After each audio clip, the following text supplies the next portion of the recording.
All right, boys. I wasn't planning on making a video today because I'm sick, but we absolutely are going to have to push through this because Mitchell Robinson and Josh Hart will not play tomorrow. Mitch has not practiced all week, so it shouldn't come to anyone's surprise that he's out.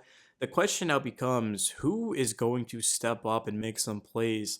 Now, if I had to guess, I'd say that Errol Hukporti will start because Mike Brown has come out and said that when Mitch does not play, the Knicks are going to go to the player who fits his skill set the most, and that's certainly Hukporti. Yabusele, even though he's like 400 pounds right now, I don't think he necessarily can play that five position. I think Hukporti, with his rebounding, his screen setting ability, his instincts, is the best possible fit. Now, call me crazy for saying this. I'm actually somewhat relieved that Mitch isn't playing in the sense that Hukporti is one of my favorite players on this team. And he deserves an opportunity. And the only way he was going to get it is if Mitch doesn't play this season. And he's going to have a chance to go out there and just showcase that.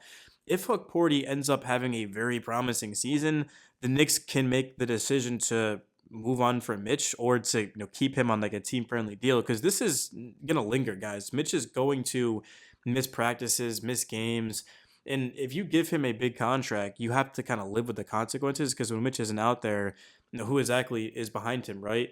Well, it's Hukporti, so why not just kind of make Hukporti the guy? So this is a massive opportunity, obviously, for Hukporti. In terms of Josh Hart, well, the Knicks, they ended up giving the last roster spot to Landry Shamet, so I'd imagine that the Knicks will roll with Deuce, Clarkson, Shamet, Yabusele, and to that point, your guess is as good as mine for who was in that final spot. Maybe I don't think Tosan's gonna get out there. I feel like who am I missing? I'm definitely missing someone. It could be Diawara. I don't know. Jameson's another guy. See, again, I have no clue who's gonna sort of fill in here next to Yabusele, but I know we know that Deuce, Clarkson, and Shim are going to be out there. The question is going to be who's sort of the next guy next to Yabusele. But with this Knicks team, I was excited about the bench. Like coming into the season when the Knicks went with Mike Brown, I was looking the most forward to seeing these young guys get more minutes because the Knicks clearly were gassed come Eastern Conference Finals against the Pacers. The first two rounds, the Knicks were awesome. They competed. They were the better basketball team. But in the third round against a fresh-legged Pacer team, the Knicks just did not play very high-level basketball. The first game they did, up until that final 8 minutes or whatever, when the Knicks completely choked and had one of the worst collapses in the history of the NBA, especially for us. I mean, we haven't won a championship since the early 70s. Like, my mother wasn't alive. It's crazy. My mom wasn't alive the last time the Knicks won a championship. It's pretty embarrassing. But, hey, man, we've stuck in there all those garbage seasons we watched, right? Made content, and it was worth it because now the Knicks have a legit team, but they were held back. And the biggest way at least, to sort of increase this team's ceiling is to play the bench because they're very good and they can help. And now we're going to start to see Landry Shamet. We're going to start to see Errol Hukporti, and it has to come at the expense, obviously, of a couple of the big time names in Hart and Mitch being injured. But I think Mike Brown is going to be surprised for what he's about to see. If you guys followed camp, you followed preseason, you would have known that Hukporti was one of the best players there. You would have known that Landry Shamet, he's kind of the same guy he was last season, 3-and-D wing, which is what the Knicks need. I mean, he played well against the Pacers.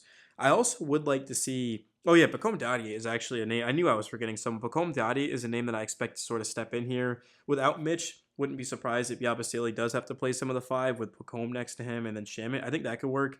I think Tosan should absolutely be playing. Like I think he's good. Like I legitimately think he's a weapon off of the bench. I don't think the Knicks are going to go that deep. Maybe they go with Jamison.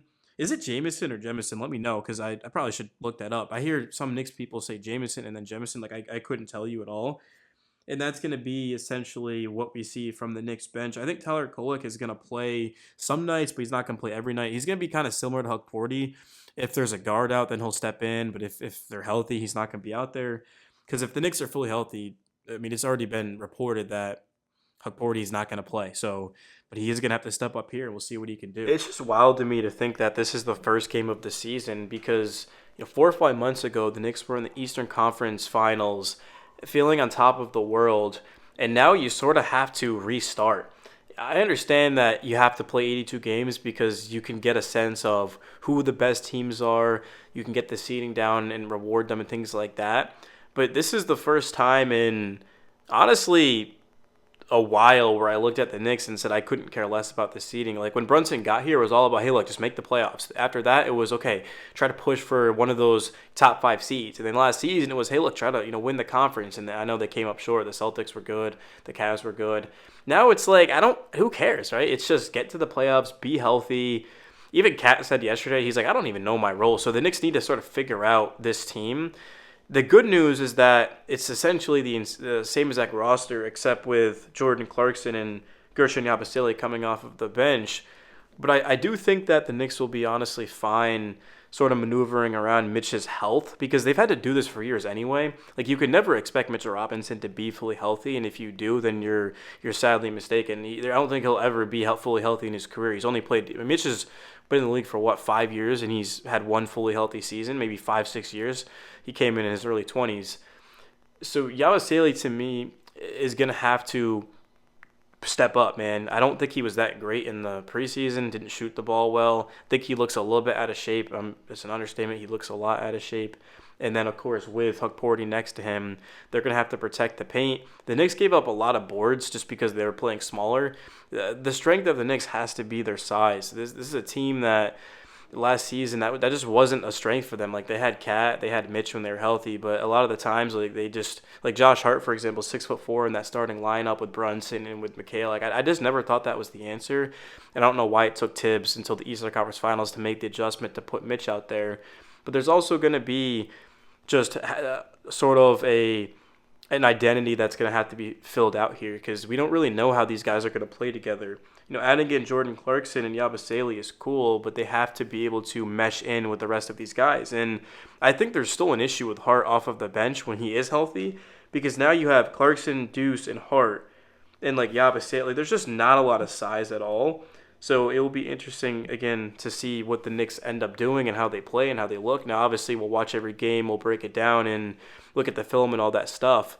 But tonight, I wouldn't expect much from the Knicks. Tomorrow, I wouldn't expect much from the Knicks just because it's a new scheme, a new coach, and they have two big-time names out. So if the Knicks lose tomorrow, I mean, don't overreact. Like, who really cares? But if the Knicks can win, man, I mean, remember last season, the Knicks didn't get off to the best start. It took them a while to really get going, and they finally did. Because the Cavs are arguably the second best team in the East. I know a lot of experts have them finishing over us, which once again does not matter. Like the Cavs, they probably will win more games than us in the regular season, but I don't think the Cavs are a better team than the Knicks. And if they met in the playoffs, even without home court, I'd feel very comfortable in us winning. Very similar to how I felt a couple years ago. Like the Cavs, I know they have more talent now, but like the Cavs are the type of team that they do well in the regular season and then they lose to the Pacers. And I know the Knicks lost to the Pacers, but still, I think if the Knicks had caught the Pacers early on in the first round, I think we honestly would have won.